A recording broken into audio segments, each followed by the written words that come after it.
बरसिया, बनगांव, पांडुदुर्गा, छिंदवाड़ा, चौरई, चिरई डोंगरी, सिवनी, केवलई एवं तमाम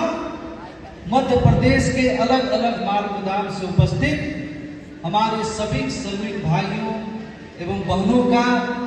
मैं मध्य प्रदेश की इस पावन धरती पर आपका हार्दिक अभिनंदन स्वागत करता हूं।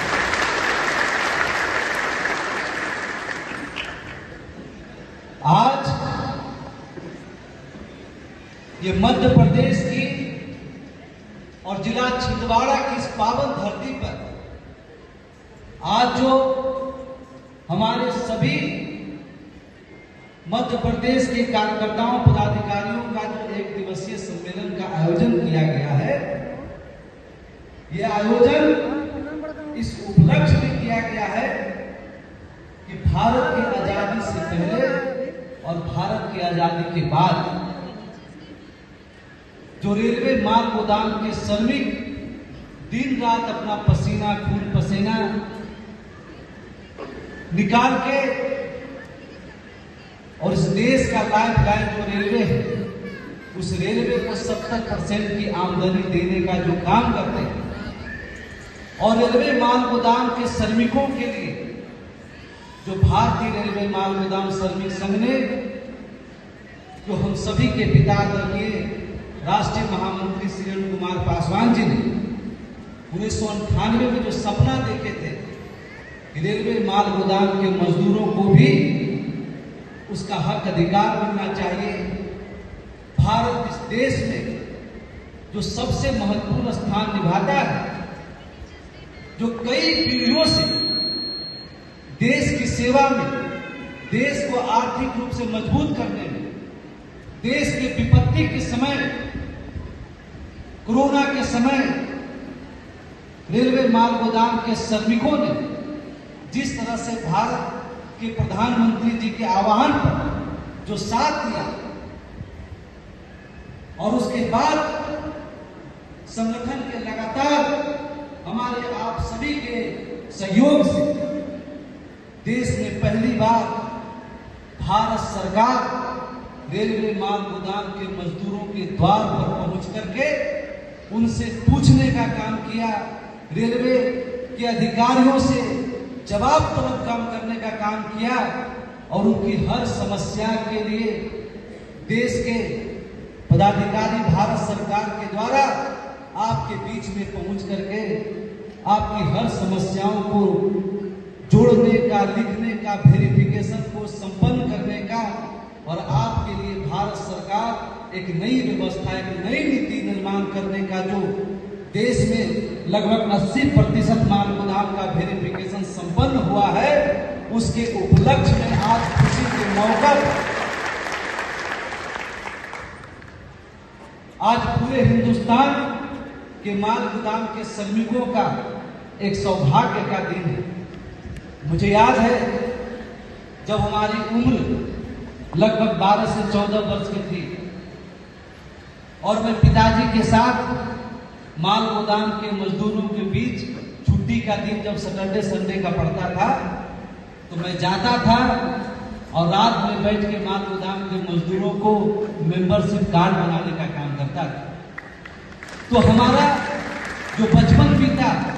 जो ज्ञान हुआ, वो हमेशा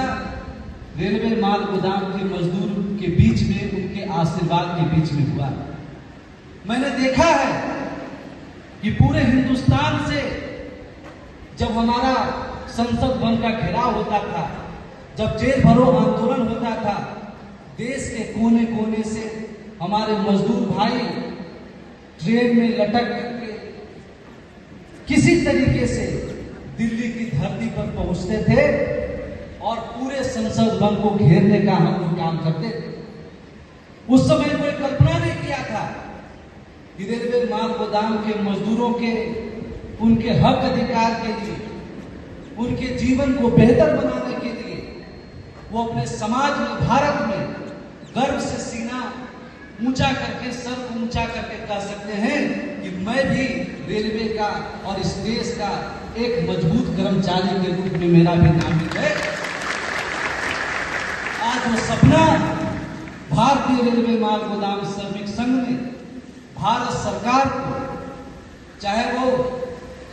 संसद भवन में हमारे अभिभावक जगदम्बिका पाल जी के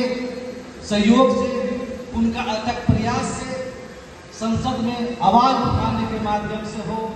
भारत सरकार के द्वारा कैबिनेट की बैठक करने के माध्यम से हो, लेकिन भारतीय रेलवे माल गोदाम श्रमिक संघ और आप सभी लोगों ने आपके घर में माल गोदाम में भारत सरकार के पदाधिकारी को पहुंचने पर आपकी सारी समस्याओं के निदान करने के लिए मजबूर किया और आज पूरे हिंदुस्तान के 80% लगभग माल गोदाम का वेरिफिकेशन संपन्न होने के साथ मैं इसके लिए इस देश के पूर्व श्रम मंत्री आदरणीय संतोष गंगवार जी को अभिनंदन करता हूं, धन्यवाद करता हूं। वर्तमान समय में वो झारखंड के राज्यपाल जिन्होंने कैबिनेट की बैठक, टाई पार्टी की बैठक में स्पष्ट किए कि भारतीय रेलवे माल गोदाम श्रमिक संघ ने जो मांग रखा है, जो समस्या रखी है, वो बिल्कुल जायज है और इन सारे श्रमिकों को उनका हक अधिकार मिलना चाहिए।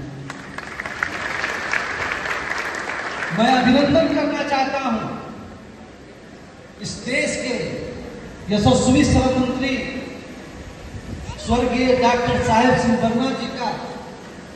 जिन्होंने 2003 में भारत में पहली बार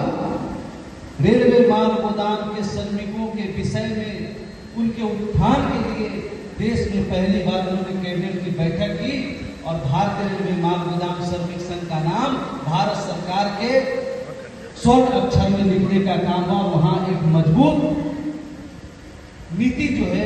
रेलवे माल गोदाम के श्रमिकों के लिए शुरुआत होने का काम किया। मैं अभिनंदन करना चाहता हूं इस देश के वर्तमान श्रम मंत्री श्री मनसुख मांडविया जी को, जिन्होंने हमारी तीसरी बैठक जो 9 अक्टूबर 2024 को हुई थी, उसमें देश के हरेक माल गोदाम में मजदूरों के बीच उपस्थित होकर के, रेलवे पदाधिकारियों के समक्ष उपस्थित होकर के श्रम रोजगार मंत्रालय के माध्यम से रेलवे माल गोदाम के श्रमिकों के बीच में पहुंच करके उनकी सारी समस्याएं, उनको कितना वेतन मिलता है, कितना पैसा मिलता है, क्या समस्या है, नहीं है, और रेलवे द्वारा उनको क्या क्या सुविधा प्राप्त हो रहा है, रेलवे उनको नामित कर रही है कि नहीं कर रही है, इन सभी चीजों के लिए उन्होंने जो ऑर्डर देने का काम किए और आज पूरे हिंदुस्तान में भारत सरकार के पदाधिकारी आपके बीच पहुंच करके आपकी सारी समस्याओं को अपने वेरिफिकेशन करने के माध्यम से नोटिस किए, नोट किए और उसका निदान कैसे होगा, ये रास्ता भी भारतीय रेलवे माल गोदाम श्रमिक संघ ही ने भारत सरकार को काम किए। वैसे महान पुरुषों का नेता इस धरती पे बहुत आते हैं, लेकिन जो मजदूरों के समाज में अंतिम पंक्ति में गुजर बसर करने वाले व्यक्तियों के लिए नीति निर्माण करने के लिए जो साहसिक कदम उठाते हैं, उनका अपने संगठन की तरफ से अभिनंदन करता हूं, हार्दिक वंदन करता हूं। मैं अभिनंदन करना चाहता हूं इस देश के मुख्य शर्मायुक्त महोदय